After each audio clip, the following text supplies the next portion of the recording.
अब जो अगला टॉपिक है हमारे पास वो है व्हाट इज़ स्टेटमेंट। स्टेटमेंट क्या होती है? तो अगर हम बात करते हैं कि स्टेटमेंट के हवाले से, तो स्टेटमेंट कंप्यूटर से बात करने का या कम्युनिकेट करने का, उससे अपनी बात समझाने का, उससे मुखातिब करने का वाहिद ज़रिया है।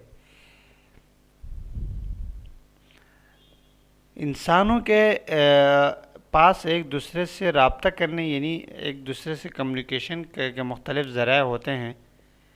जैसे कि हमारे पास मुख्तलिफ़ ज़बानें हैं, गुजरी, उर्दू, पश्तो, इंग्लिश, सिंधी, गुजराती। इसी तरह कंप्यूटर में भी मुख्तलिफ़ ज़बानें हैं, जैसे C++, PHP, पाइथन, रूबी, जैस, जावा, कॉटलिन वगैरह वगैरह। इस तरह बहुत सारी ज़बानें हैं।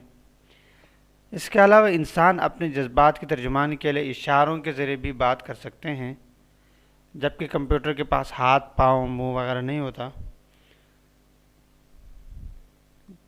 और ये जिस तरह हमने लास्ट उसमें बात की थी कि एहसासात से आरी होता है, तो उसके पास एहसासात नाम की कोई चीज़ नहीं है।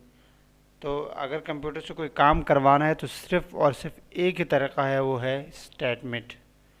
ये जो स्टेटमेंट है ना, कि हम कंप्यूटर को एक स्टेटमेंट लिख के बताएं कि क्या करना है। अगर हम इसकी मिसाल लें, अगर आपके पास एक शख्स बैठा हुआ है तो आप इसे देखकर अंदाज़ा लगा सकते हैं कि वो गमगीन है या खुश है या परेशान है।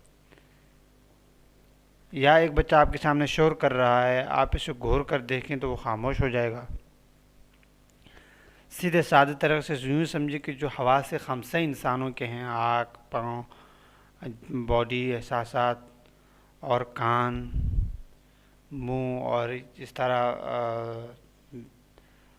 हवास खमसा में से जो है ना, एक नाक, कान, आँख, मुंह और पूरा एहसास जो हम फील करते हैं। कंप्यूटर इनसे बहरा है, ना उसके पास आँखें ना कान है। हाँ, वो आँख आदि से जो है ना, एक आँख कैमरा लगा होता है, लेकिन वो भी जब हम उसको एक्टिव करते हैं चलता है। अब आप कुछ कंप्यूटर से करवाना चाह रहे हैं तो इसे सिर्फ उस ज़बान में ही बात कर सकते हैं जो वो समझ रहा हो, और वो वाहिद ज़रिया है स्टेटमेंट। अब कंप्यूटर प्रोग्राम की भी तशरीह हो जाए तो हम अपनी अगली वीडियो में जो कंप्यूटर का प्रोग्राम की इब्तिदा है वहाँ से हम बात करेंगे।